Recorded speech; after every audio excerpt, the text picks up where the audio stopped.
సింహం వారికి గనక చూసుకున్నట్లయితే ప్రస్తుతం మీకు లగ్నంలో కేతు ఉన్నాడు. 12వ భావంలో 2 శుభగ్రహాలు ఉంటూ 11వ స్థానంలోకి మీకు రాజ్యోకారకుడైన కుజుడు 11లోకి రావడం, అష్టమ శని, సప్తమంలో రాహు 2వ స్థానంలో, ధనస్థానంలో నీచపడుతున్నటువంటి శుక్రుడు. మరి ఈ పక్ష ఫలితాల్లో మీకు ఎలా ఉండబోతుంది, ఏ దేవతారాధన చేయాలి, ఎటువంటి విషయాల పట్ల మీరు జాగ్రత్తగా ఉండాలి అనేటువంటి అంశాలు చెప్తుంది నేనైనప్పటికీ చెప్పిస్తుంది సాక్షాత్ లలిత అమ్మవారిగా భావిస్తూ ఆ లలితాంబిక అమ్మవారి యొక్క అనుగ్రహం మీకు పరిపూర్ణంగా కలగాలని స్మృతి కోరుకుంటూ ఇక్కడ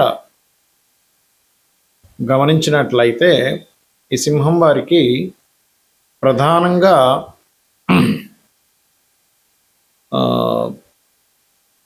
మీకు ఎప్పుడైతే 2వ భావంలో శుక్రుడు నీచపడుతున్నాడో, మీరు ఎక్కడైతే ఉద్యోగం చేస్తుంటారో ఆ ఉద్యోగం చేసే ప్రదేశంలో మనీ రిలేటెడ్ మూలంగా, కొన్ని కమ్యూనికేషన్స్ మూలంగా ఎవరికైనా ధనం ఇవ్వడం, పుచ్చుకునేటువంటి విషయంలో తేడాల వల్ల ఉద్యోగానికి ఇబ్బంది వస్తుంది. కాబట్టి ఈ విషయంలో జాగ్రత్తగా ఉండండి. నిద్ర లేస్తూనే గణపతిని ఎక్కువగా ధ్యానం చేయండి.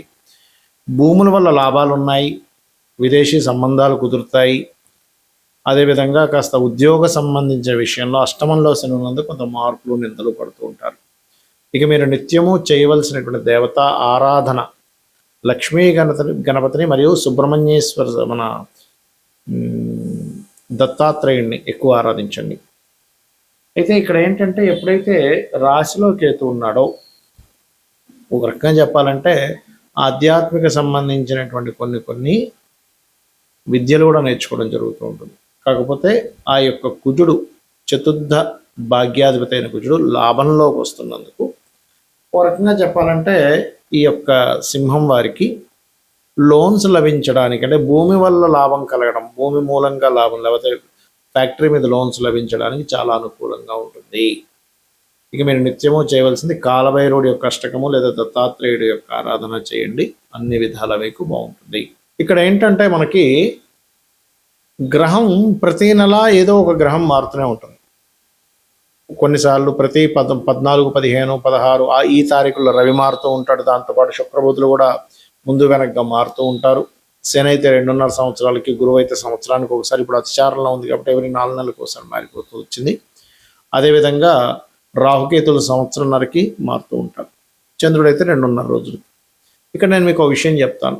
ఎప్పుడూ కూడా మనకు లైఫ్లో చేంజింగ్స్ అనేవి ఎప్పుడు జరుగుతాయి, అది ఉద్యోగంలో కావచ్చు, మన ఆలోచన విధానంలో కావచ్చు, ఆవేశపూరితంగా చేసే విషయాల్లో కావచ్చు, కొన్ని చేంజింగ్స్ అనేవి ఉంటాయి. అవి ఎప్పుడు జరుగుతాయంటే ఒక గ్రహం మారినప్పుడు జరుగుతూ ఉంటాయి. దీంట్లో ఒక్కొక్క గ్రహం మారినప్పుడు కొన్ని విషయాల పట్ల మీరు కాన్సన్ట్రేషన్ చేయాలి. అదేంటో చెప్తాను ఈరోజు నేను మీకు. శని మారుతున్నాడు అంటే మీరు పర్టికులర్గా వృత్తికారకుడు కాబట్టి మీ లైఫ్లో చాలా మేజర్ రిలేటెడ్ ఇష్యూస్ మారుతాయి, గుర్తుపెట్టుకోండి. అది ముఖ్యంగా వర్క్ రిలేటెడ్ ఉంటుంది. జూపిటర్ ఎప్పుడైనా రాశి మారాడు అంటే అది జీవుల మీద పడుతూ ఉంటుంది. ఎలాంటి జీవుల మీద? విశ్వంలో ఉండేటువంటి మొత్తం జీవుల మీద పడుతూ ఉంటుంది, గుర్తుపెట్టుకోండి. అదేవిధంగా ధర్మం మీద, జీవుల మీద. అందుకే చూడండి, గురువు అతిచారంలో ఇప్పుడు మనకి గోచారంలో కర్కాటక రాశిలో ఉండడం వల్ల, అది కాలసర్ప యోగంలో ఉండడం వల్ల జీవులు అనేక మంది మరణించడం, అంటే ఎట్లాగా కొన్ని అధర్మపరంగా ఎవడో ఏదో పైకి తీసుకెళ్ళి ఒక అమ్మాయి తోసేయడం అనుకోండి, లేకపోతే చంపేయాలనుకోండి, లేకపోతే యుద్ధం సీజ్ ఫైర్ అంటూనే ఒక మళ్ళీ యుద్ధం ప్రారంభించేసి మళ్ళీ చాలామంది లక్షల ప్రజలు నష్టపోవడానికి, కోట్ల ప్రజలు ఇబ్బంది పడడానికి కారణాలు అవుతూ ఉంటాయి. జూపిటర్ ఇండివిజువల్ హౌస్లో మీకు ఒక ఫ్రూట్ఫుల్నెస్ని ఇస్తుంది, లగ్నం నుంచి భావంలో ఏ భావంలో మారింది దాన్ని బట్టి. అంటే ఒక విషయంలో చెప్పాలంటే గురువు కనుక బాగుంటే ఫ్రూట్ఫుల్ ఫలితాలు కూడా ఇస్తాడు అక్కడ. ఇక కుజుడు ఎప్పుడైనా మారాడు అంటే గుర్తుపెట్టుకోండి, అది కమ్యూనికేషన్స్ మీద, భూముల మీద ఎఫెక్ట్ చూపిస్తూ ఉంటుంది. భూములకు సంబంధించిన విషయంలో బాగా పెరగాల, తరగాల ఏమిటనే విషయం చూపిస్తూ ఉంటుంది. అదేవిధంగా ఉదాహరణకి రవి మారాడు అనుకోండి, మీ కీర్తి ప్రతిష్టలు, ప్రమోషన్ వస్తుందా లేదా, లేకపోతే సంతానం కలుగుతారా లేదా, ఇలాంటి విషయాలను అది మూమెంట్ చేస్తూ ఉంటుంది. చంద్రుడైతే ప్రతి 2.5 రోజులు మారుతూ ఉంటాడు, అది పెద్ద విషయం కాదు. అది మనస్తత్వం మీద, మీ లగ్నాన్ని బట్టి ఉంటుంది. ఇక శుక్రుడు, బుధుడు కనుక చూసుకుంటే, శుక్రుడు మీ ధన వ్యవహారాలు లేదా ఇంట్లో ఉండేటువంటి స్త్రీల విషయంలోని, అలాగే మీరు మీ లగ్జరీ రిలేటెడ్ వాహనం కొనుక్కోవడం, గృహం కొనుక్కునే విషయాలకి అది పాజిటివ్గా ఉంటుందా నెగిటివ్గా ఉంటుందా అని అర్థం చేసుకోవాలి. బుధుడు మీ విద్యా సంబంధించిన మీరు తీసుకునే డెసిషన్స్ మీద, అదేవిధంగా మీ ఐడియాలజీ మీద, దీని ప్రభావం చూపిస్తూ ఉంటుంది. రాహుకేతువులు మాత్రం పర్టికులర్గా రాహు మీకు ఒక ఆశ పుడుతుంది కానీ అది ఖచ్చితంగా నెరవేరుతుంది, లేకపోతే ఆశ వల్ల మీరు మోసపోతారా అని చెప్తుంది. కేతువు కొన్నిటిని కట్ చేసుకుంటూ ముందుకు వెళ్ళిపోవాలని, కొన్ని విషయాలకి కొన్ని కట్ అయిపోతుంటాయి మన లైఫ్లో. అంటే కొన్ని బంధాలు కట్ అవ్వచ్చు, కొంత ఆఫీస్ నుంచి ఇంకో ఆఫీస్ మారచ్చు, లేనట్లయితే కొన్ని వ్యసనాలు వదిలేయచ్చు, లేదా కొన్ని వ్యసనాలకి కనెక్ట్ అయిపోవచ్చు, మనిషి చెప్పలేము, అలా ఉంటూ ఉంటుంది. బట్ ఏదైనా సరే డిటాచ్మెంట్ కేతు ఇస్తూ ఉంటాడు. అయితే ఎప్పుడైనా ఒకటే గుర్తుపెట్టుకోండి, మీకు గ్రహస్థితి బాగుండాలి అంటే ఏ గ్రహం మారితే ఆ గ్రహానికి సంబంధించిన దానం ఇవ్వండి, ఫస్ట్ ఆఫ్ ఆల్ గుర్తుపెట్టుకోండి. లేదా ఆ గ్రహం ఏ గ్రహంతో కలుస్తుందో దానికి సంబంధించిన దానం ఇవ్వండి. అలా ఒక్కొక్క గ్రహానికి చూసుకుంటే రవి అయితే సూర్యుడు, చంద్రుడైతే చంద్రుడు 2.5 మారుతూ ఉంటాడు కూడా పర్లేదు, శివాభిషేకం చేసుకోమంటుంటారు. అందుకే ఎందుకంటే చంద్రుడు 2.5 రోజులకు మారుతూ ఉంటాడు, రోజుకో నక్షత్రం మారుతూ ఉంటాడు. శివాభిషేకం చేసుకోవడం వల్ల చంద్రబలం పెరుగుతుంది. కుజుడైతే కందులు, బుధుడైతే పెసలు, శుక్రుడైతే బొబ్బర్లు, గురువైతే శనగలు, శని అయితే నువ్వులు, రాహు అయితే మినువులు, కేతు అయితే ఉలవలు దానంగా ఇవ్వాలి, గుర్తుపెట్టుకోండి. ఇవి గనక మీరు గ్రహం ఎప్పుడు మారుతుంది అనేటువంటిది మీరు గూగుల్లో సెర్చ్ చేసినా తెలుస్తుంది. సన్ ఈ సంవత్సరం ఈ రాశి నుంచి ఈ రాశి ఎప్పుడు మారుతుందంటే అది డేట్ ఇస్తుంది. చాట్ జీపీటీ కూడా ఇస్తుంది, లేదా మీరు పంచాంగంలో చూసుకున్నా కూడా కనబడతాయి. పంచాంగంలో చాలా స్పష్టంగా ఏ గ్రహం ఎప్పుడు మారుతుంది అనేటువంటిది ఇస్తూ ఉంటారు. ఆ రకంగా మీరు చూసుకుంటూ ఉండాలి, గుర్తుపెట్టుకోండి. ఇలా చూస్తూ మీరు నిత్యము కనుక మీ యొక్క పూజా గదిలో నిత్య దీపారాధన ముఖ్యంగా అలవాటు చేసుకోండి. నిత్యము ఒక ఆలయానికి వెళ్ళడం, మీ ఇంటికి దగ్గరలో ఏ ఆలయం ఉంటుందో చాలా దగ్గరలో ఉండే ఆలయానికి వెళ్ళడం ప్రాక్టీస్ చేయండి. ఫస్ట్ ఆఫ్ ఆల్ రోజు ఆలయానికి వెళ్ళడం వల్ల పిశాచ యోగాలు పట్టవు, మనకు గుర్తుపెట్టుకున్న పాయింట్ నెంబర్ 1. ఎందుకంటే మన గ్రహస్థితి ఒక ఎత్తు అయితే పిశాచ యోగాల వల్ల మన ఆలోచన విధానము, మన అలవాట్లు, మన అడిక్షన్స్ ఇవన్నీ జరుగుతూ ఉంటాయి.